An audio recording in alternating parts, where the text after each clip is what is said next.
चलिए अब हम दूसरे हार्मोन के बारे में पढ़ते हैं, दैट इज जिब्रेलिन। तो इस हार्मोन का नाम एक फंगस के नाम पर रखा गया है जिसको कहते हैं जिब्रेला फ्यूजिकेराई। एक्चुअली क्या है, जापान में राइस की एक वैरायटी में एक डिजीज आइडेंटिफाइड की गई थी जिसमें वो प्लांट आश्चर्यजनक रूप से लंबे हो जाते हैं। क्या होता है कि उनके इंटरनोड इतने लंबे हो जाते हैं कि बाकी प्लांट से वो प्लांट जो है वो बहुत लंबा हो जाता है। और ऐसा कब होता है, जब उस पर जिब्रेला फ्यूजिकोराई फंगस का इंफेक्शन होता है। बेकेन ने ये आइडेंटिफाइड किया था, बेकेन नाम के साइंटिस्ट ने। तो साइंटिस्ट ने जब इसको इसका एनालिसिस किया तो पता चला कि ये फंगस एक विशेष प्रकार का ग्रोथ सब्सटेंसेस सीक्रेट करता है जिससे आश्चर्यजनक रूप से इंटरनोड का इलोंगेशन हो जाता है। और उसी सब्सटेंसेस के नाम पर इस हार्मोन का नाम पड़ा जिसको कहते हैं जिब्रेलिन, है ना। तो चावल के जो ऐसे प्लांट थे उनको कहते हैं फुलिश सीडलिंग, जो इनका इंटरनोड लंबा हो जाता है। और इस रोग को क्या कहते हैं, बेकेन रोग। ध्यान रखना, फंगस का नाम क्या है, जिब्रेला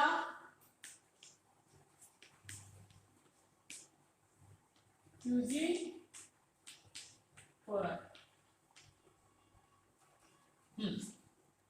चलिए, तो ये तो कुछ इंफॉर्मेशन हुई।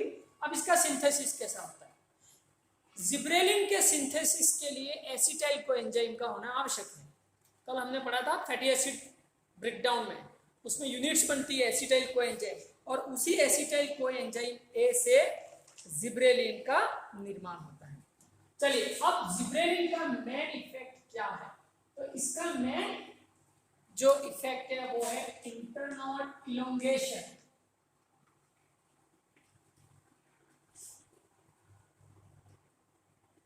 तो एक तो आपने पढ़ा होगा पर्व, जैसे गन्ने में होता है,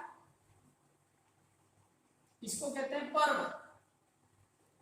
और एक होता है अंतरपर्व।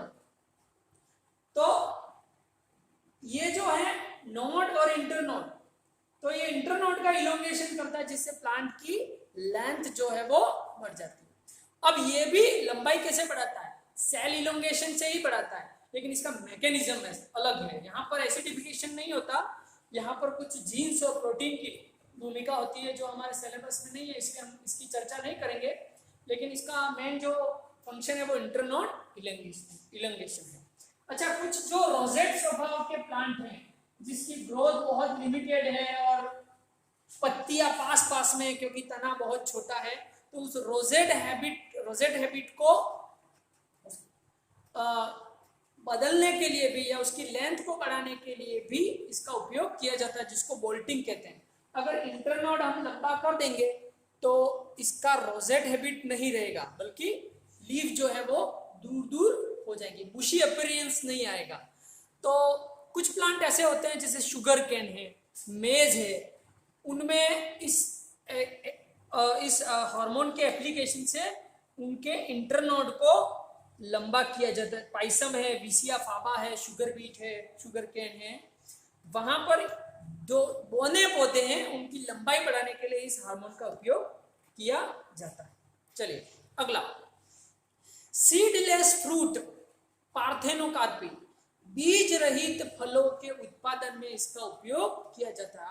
आपने पढ़ा होगा आजकल अंगूर ऐसे आते हैं जिसमें बीज नहीं है, वाटरमेलन आता है जिसमें बीज नहीं है। तो ऐसी सीडलेस जो फ्रूट्स हैं वो इनकी सहायता से प्रोड्यूस किए जाते हैं। अगला, ये बीजों की प्रसुप्ति को भंग करके उनके अंकुरण में सहायक होता है। और ऐसा क्यों होता है, एक्चुअली क्या होता है कि मोनोकोट का जो एंडोस्पर्म होता है उसमें रिजर्व फूड मटेरियल होता है, शुगर होता है। तो जिब्रेलिन क्या करता है कि ये जो न्यूट्रिएंट्स है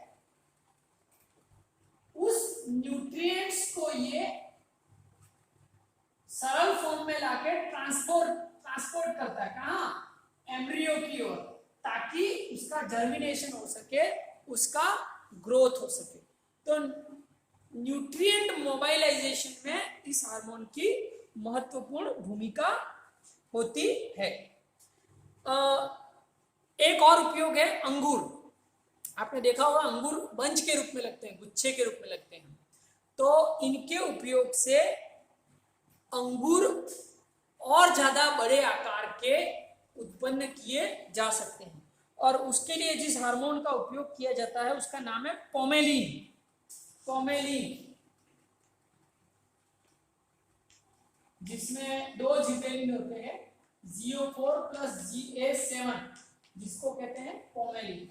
इस पोमेलिन का उपयोग जो है वो क्या किसके, अंगूर के बंच की साइज को बड़ा करने के लिए किया जाता है। चलिए, इसके अलावा और क्या है कि जो कोनिफर्स प्लांट है उनकी जुवेनाइल फेज को ये रिड्यूस कर देता है। अब ये क्या होता है जुवेनाइल फेज, मतलब एक तो पौधे की वेजिटेटिव फेज होती है और एक रिप्रोडक्टिव फेज होती है। रिप्रोडक्टिव फेज में फ्लावर बन जाते हैं, तो जिब्रेलिन के एप्लीकेशन से प्लांट की जो रिप्रोडक्टिव स्टेज है वो जल्दी आ जाती है, उसकी जुवेनाइल स्टेज है वो शॉर्ट हो जाती है। इसके अलावा कुकुमिस और कैनाबिस, उसमें ये मेल फ्लावर को प्रमोट करता है।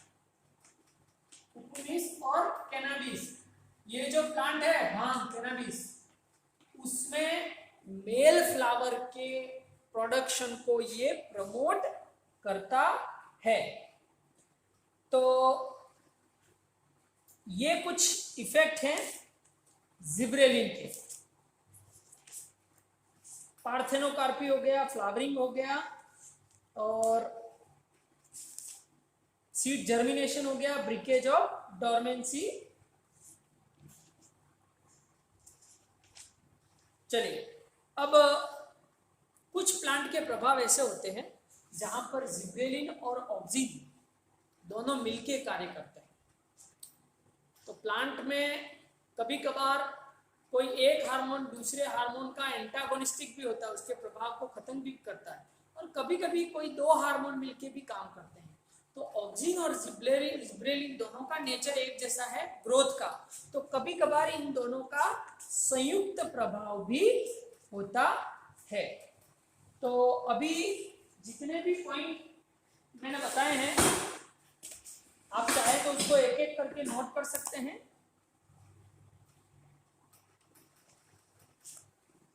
आप लिखते जाएं।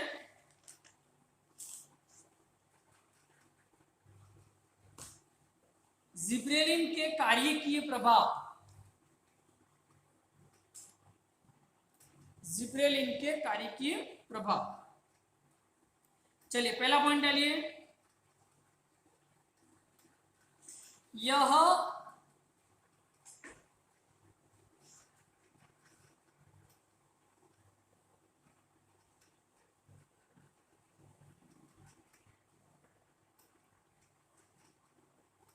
देखिए, यह इंटरनोड की लंबाई में वृद्धि करता है, इंटरनोड इलोंगेशन करता है। दूसरा देखिए, यह मक्का, मटर एवं चुकंदर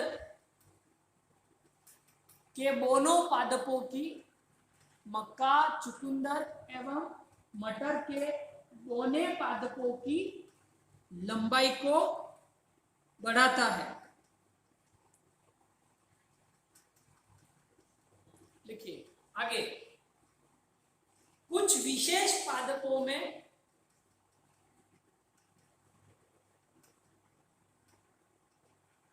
यह पुष्पन की प्रक्रिया को प्रेरित करता है। कुछ विशेष पादपों में यह पुष्पन की प्रक्रिया को प्रेरित करता है।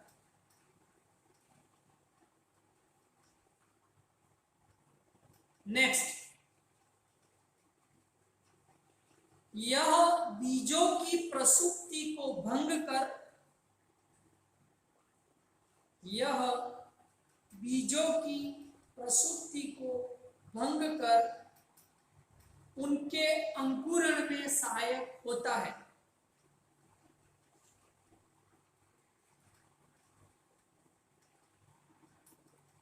नेक्स्ट, बीज रहित फलों के उत्पादन में सहायक, बीज रहित फलों के उत्पादन में सहायक।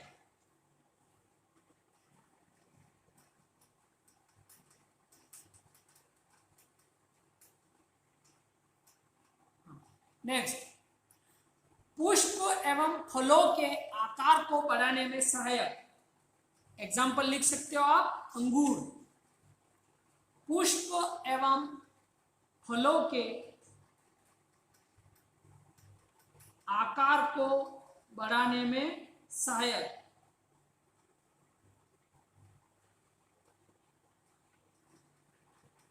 नेक्स्ट, यह कोनिफर पादपों में, यानी जो जिम्नोस्पर्म है, यह कोनिफर पादपों में जुवेनाइल फेज को कम करता है। यह कोनिफर पादपों में जुवेनाइल फेज को कम करता है। नेक्स्ट, यह कुकुमिस एवं कैनाबिस प्लांट में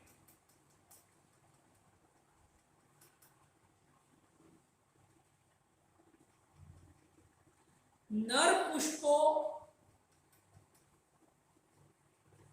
यह कुकुमिस एवं कैनाबिस के प्लांट में नर पुष्पों की वृद्धि को प्रेरित करता है।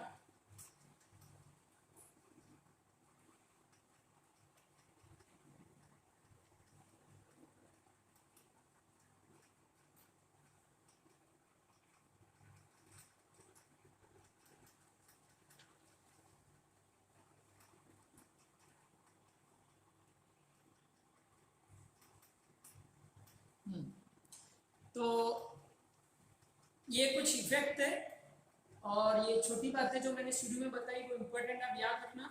Backend disease of rice, fungus, Gibberella fujikuroi. और इसको आइसोलेट करने वाले साइंटिस्ट का नाम भी कभी कभी पूछ लिया जाता है, याबुटा एंड सुमुकी, जिसने सर्वप्रथम जिब्रेलिन को एक्सट्रैक्ट किया था। याबुटा एंड सुमुकी जापानीज साइंटिस्ट है, ये नाम भी जापानीज है इसलिए आपको अजीब लग रहा है। इन्होंने इसको आइसोलेट किया था।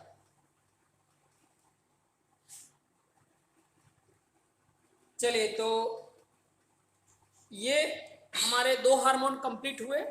अब हम अगले फेज में साइटोकाइनिन को पढ़ेंगे।